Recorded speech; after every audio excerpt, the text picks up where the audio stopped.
All right. No, come. Wait, are you coming in? Okay, we gotta fit 3 again. All right, Okay, come on. we gotta fit 3. Okay. Okay, so like I was saying, I was talking with my boy. So come over a little bit. All right. My boy from college since like 04. We were talking. He's very passionate about improving the black community. I was like, great, let's talk about that. I've wanted to do that too. Let's improve the black community. You know, it's like one of the things I was saying. One of the things we got to do is we gotta embrace male leadership. That's what women desire. That's what black women desire. Men to step up and take lead. We got to do that. What has happened, in my opinion, you guys can disagree, is in our love for black women and trying to win them over, we've kind of succumbed to their wants and needs, so we've let them kind of take charge, you know? So we've also adopted their similar communication style of talking, not really addressing the point specifically, just talking around circles or talking emotional thinking. So a lot of the black men I talk to, not just him, but some of my other friends, they talk very emotionally. They talk around the circle. They don't want to address the point. It's the analogy that we were talking about. It's like we want to say the 3 + 3, but we don't want to call it 6. Yeah, that's a we don't want to say 6. We want to say, well, no, not 3 + 3 is doesn't. It doesn't always equal There's 6. so many ways to get to 6. There's so many. Yeah, there's so, like sometimes 4 + 2. Yeah, 4 + 2, 1 2 + times 5. 3. You know, Yeah. 1 + 1 + 1 + 1. But if you just acknowledge 3 + 3 = 6, Yeah. then you can have so many more. Exactly, we can different move forward concepts. from there. Right. You know, I chose a mathematical analogy because it's very objective, very, you know, it's nothing biased about that, you could say. very But nobody wants to acknowledge that 3 + 3 = 6. Because there's so many other ways to They get to want to that. find all the other problems that lead to 6, but Yeah. they don't want to acknowledge it. So they don't want to accept the fact that there's no perfect, you know, solution that's going to solve all our problems. So it's like we don't want to move forward past just solving that one particular problem. There's no perfect solution that's going to solve all the problems. Like just like that. I'm sorry. Go ahead. Like, do you think like on a roll. no, you're on a roll. I'm gonna let you keep going on a roll. I think like there's a component of what you're talking about where, right, like if you look at like that Candace Owens interview with T.I. and the thing is like Candace Owens has, you know, she's got these right-wing conservative views, but when she states these views, she does it in a poignant, methodical, rational way that, you know, she's not using shaming tactics. She's not attacking the opponent. Yeah. She's not guilt tripping you. She's not, she's doing it in a way that's just like, you at least have to listen. Yes. And on the other side of the coin, you got T.I. that's not using any data. He's not, it's just feelings. He's just ad hominem, ad hominem attacking her, just feeling his way through the conversation. And it's just like, damn. But it's also so interesting to see how many bang with the T.I. Right? Like, and you get so many people that don't want to, right? Like, it's almost like victimhood has become popping. Yeah. Like, to be a victim, it is popular, and I hate that because then you get people who you don't have to be accountable. They don't have to be accountable. They can point the finger. So they're immature, in my opinion, and then they rely on tactics such as privilege blaming. Right, like they label things such like misogynistic microaggressions. Right, like I open a door. And that's a microaggression. And it's just like, whoa, hold up. Let's think about this real quick. Let's think about what you just told me. Right? Like now I have to think through in the workplace if I'm opening and holding. Like it's mind-boggling to me that we've lost sight of truths, objective facts, in lieu of the feelings and emotions. Yes. And because we've let black women lead, you know, and women, of course, are emotional thinkers, and we've let black women lead because we want to. I mean, I think part of that is because we love them so much. We've empowered them. We wanted to take some charge. We was like, yeah, go ahead, take, you know, whatever. And then a lot of other times, you know, because we've been raised in single parent households, you know, single black woman households, so we're used and comfortable to female leadership. So as a result, we've seen the results of that in the black community. But another point I want to make is the fact that. I listen sometimes to TFM, you know, and he says, well, this is not his original quote, but perfect is the enemy of good. So there's no perfect solution that's going to solve all the black community's, you know, problems, you know, but there's going to be a few solutions that are going to solve a good portion of it. We have to just take steps forward in that direction. You know, because if you wait for the perfect solution, you're never going to move forward.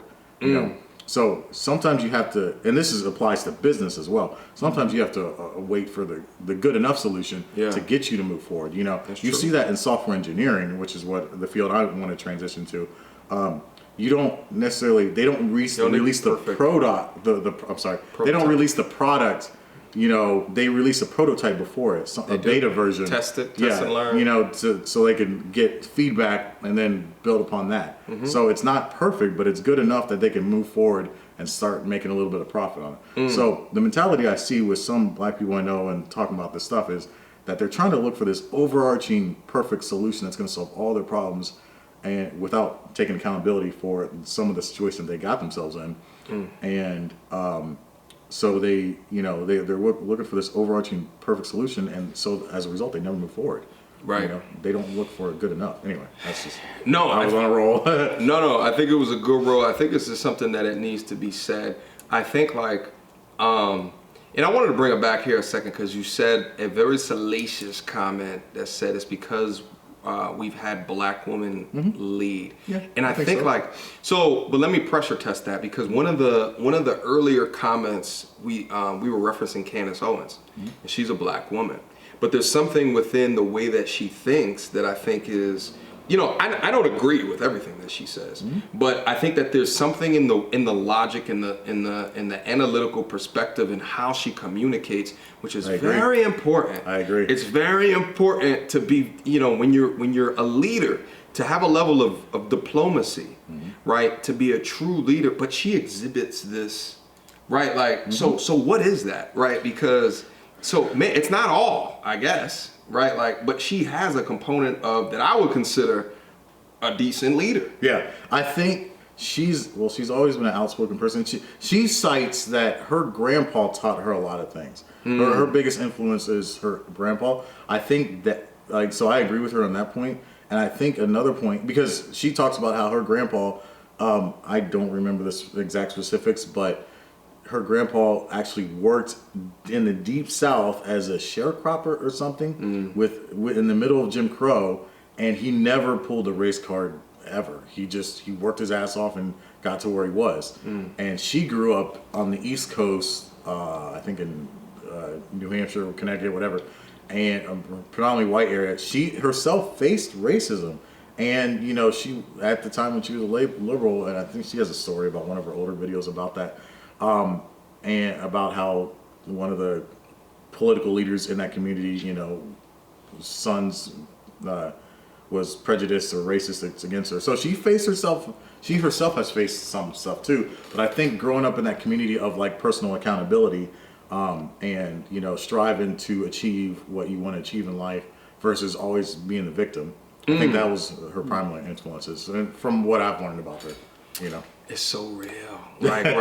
like it's real. Like this land of participation trophies is adversely affecting us. Yeah. Right. Like this land of no, it's your privilege that got you there, right? Like, or this land of entitlement without a true understanding of the work that was put in. Yeah. The true understanding of the amount of integrity that was needed to get you from point A to point B, right? Like, like I don't know, there's something that's deep rooted from a traditional standard that I think that we used to get really right as a people, I agree. but not so much anymore. I know, and you know, if you really want to judge the effectiveness of a principle or a policy, look at the results. You know, like you know, don't look at how something sounds good. Look at the results of that. So. You know, we've seen the results of this victimhood blaming, and it's really not getting the black community anywhere. You know, so yeah, victimhood sounds good on paper. It sounds, you know, enticing, but where's it getting us? You know, like, I mean, I've faced with shit. You know, sometimes on my job, especially in the military, back when I was in the military. But if I just sat around and just, you know, just said, oh, you know, someone's being, you know, an asshole to me, blah, blah, blah. Right. It's like, then I'm going to dwell on that after work and not go to the gym and work out, which is something I need to train for the military, to be a soldier, you know, or I'm not going to, you know, read a technical manual to develop my skills you know. So, like, because you're dwelling on something that Not probably pushing you forward. that person who is supposedly injustice toward you is not even thinking about it themselves, you know. Right. So, I think it's key. I think that there's something special in the way that you're articulating that, right? You know, life is tough, and no one's I gonna know. no matter Life is not what. fair. It's not fair. to anybody. It's not fair. It's not fair to everybody. Like, there's silver spoon babies. Yeah, you know, there's people who are born with model-like features, right? So they get certain things kind of handed to them. But like, especially in America, right?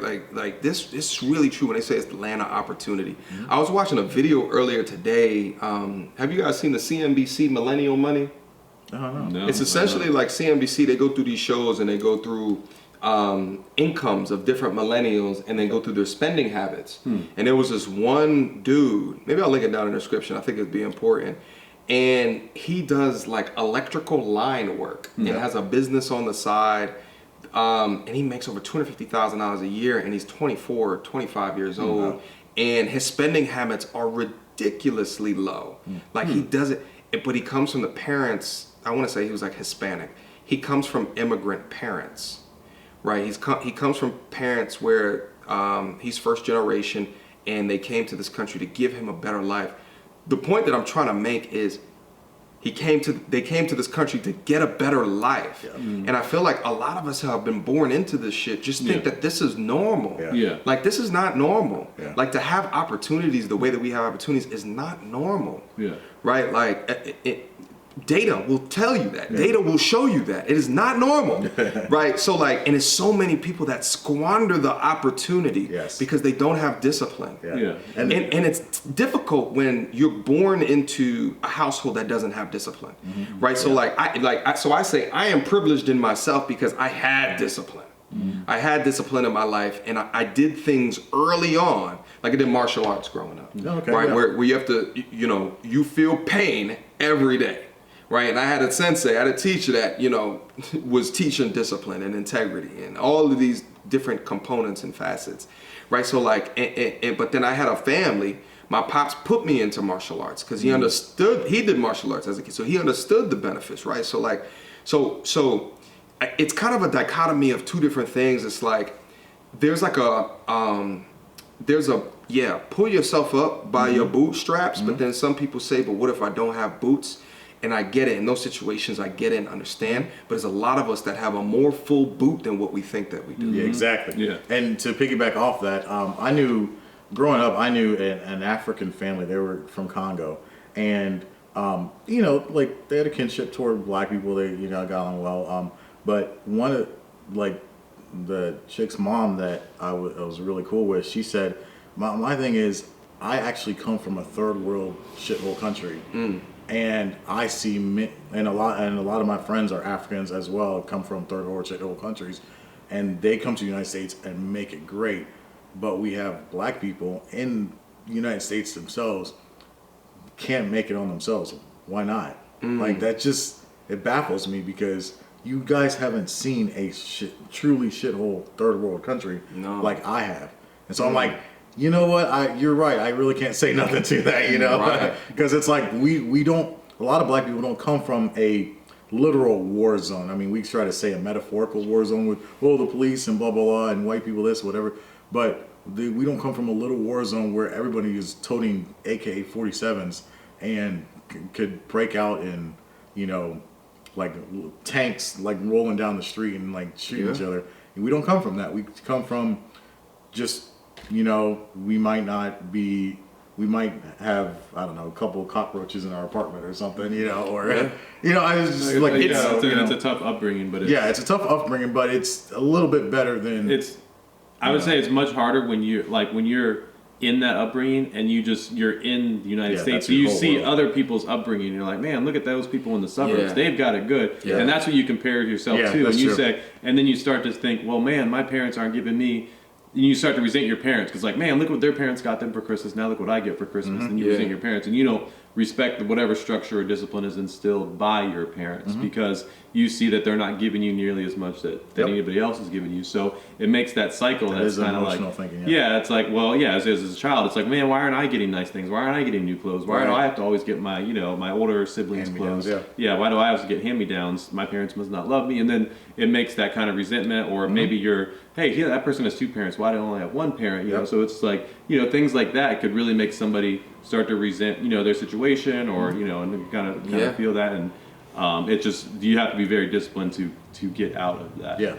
And there's far outliers, right? Like, there's far outliers where it's like, damn, to overcome that, damn, that's crazy. Right? Like, there's far outliers where their level of difficulty is ridiculous. Yeah, right? it is. Right, it's and ridiculous. They still overcame it, but they can still overcome. Yeah. They can still overcome. And the thing is that, like, when I think about that Millennial Money video, this dude is 24, and he's like I don't know if I mentioned this, I can't remember if I mentioned this before, but he's like an electrical line, like, builder. He works for a company, and he just does, like, he's climbing up poles, and he's doing something.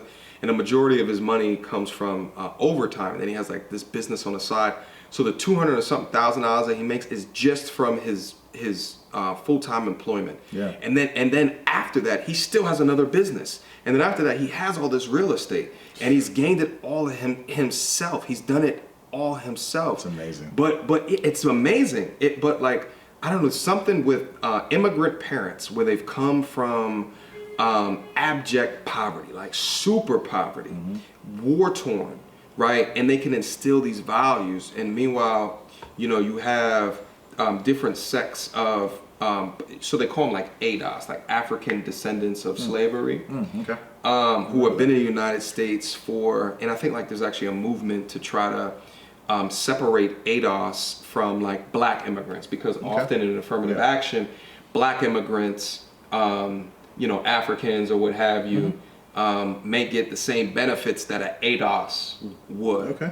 So I think there's currently Especially a movement reparations and stuff. Reparations or what have you, right? So, and if you look at the stats of like a true ADOS versus like an African immigrant, and you see like the amount of